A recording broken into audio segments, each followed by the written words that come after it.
वाहिगुरु जी का खालसा वाहिगुरु जी की फतेह। गुरु गोबिंद सिंह जी माछीवाड़े के जंगलों से उच्च का पीर बन के आलमगीर पहुंचे।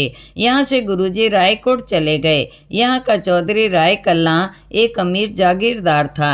उसने हाथ जोड़कर गुरुजी से विनती की कि आप मुझे कोई सेवा प्रदान करें।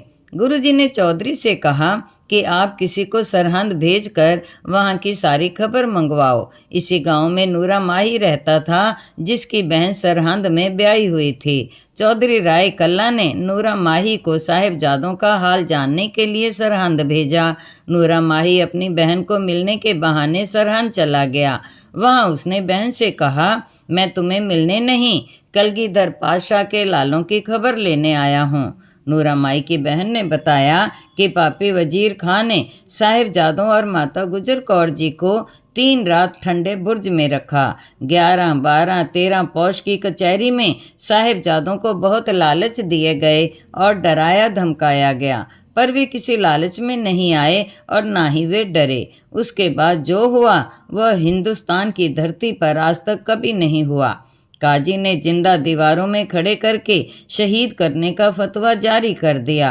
जब दीवारें कंधे के ऊपर पहुंची तो साहिबजादे बेहोश होकर गिर पड़े। फिर जल्लादों ने गर्दन के ऊपर छुरे चलाकर साहिबजादों को शहीद कर दिया। नूरा माही सारी व्यथा सुनकर वापस रायकोट चला गया।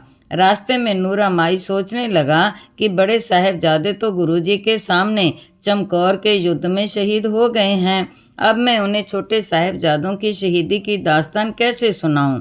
नूरा माही गुरुजी के सामने हाथ जोड़कर चुपचाप बैठ गया। गुरुजी ने कहा, नूरिया बोलता क्यों नहीं, क्या खबर लाया है सरहंद से।